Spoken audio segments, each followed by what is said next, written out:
Hey, Aven. Yeah. I had this customer on the phone. He's really freaking out. He's trying to see if we can help him out fix his car on the side of the road.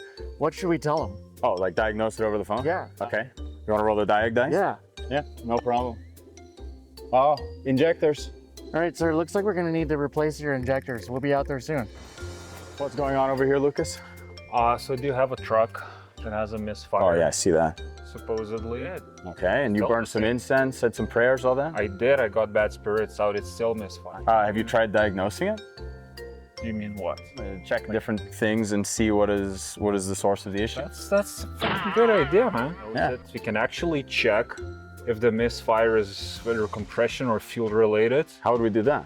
I mean, we can easily check with the relative compression test by disabling the injection, cranking it over. Oh, using the psilocybin scope. Yeah, so let's yeah. put a scope with a current clamp on the batteries, just see how the compression is doing. Can you show me that? I've never seen that before. Yes, I mean, if you have a compression misfire, then it easily can be only two things. It's either the valve train that's causing it, or it's some piston issues. Okay. If it's going to be piston related, the blow-by is going to be tremendous, which is not the case on And how this. do we check that? Pretty much just checking the blow-by. We can also install a pressure sensor or This one actually has one installed. yeah, it has a crankcase pressure sensor, so you can yeah. easily back probe that one as well. Yeah. But yeah, the crankcase does not seem excessive, so it can only be valve train. Makes But still, sense. yeah, but at first, yeah, you just hook up a scope, put it on the batteries, crank the thing over. That's it.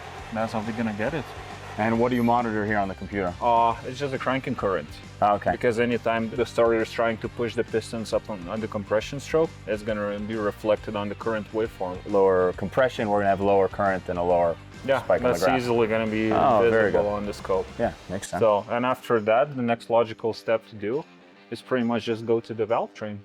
So remove the EGR crossover, Yeah. CCV filter, valve cover. Pull the valve cover, And pretty take a much look. do the visual inspection because the whole overall section is narrowed down so much that you'll know what's going on. Yeah, okay, so perhaps a bent push rod or valve bridge that's fallen off. So after knowing that it's most likely going to be a valve train issue, I just pulled the EGR crossover, CCV filter, pulled the valve cover off, and gave it a good look over, and it became quite obvious what's the problem. And cylinder number 2 intake valve rocker was just pushed and bent over because The of push that. rod was bent? Yeah, Okay. just a push rod. So replace that. Good thing that they are designed to fail the first. Okay, so using the oscilloscope, you saved a lot of time by isolating the fact that it was a mechanical compression misfire, yeah? I mean, yeah, it makes it a little bit faster than trying to do a manual compression or just fire up a parts cannon. Yeah, fair enough. That's why you won state.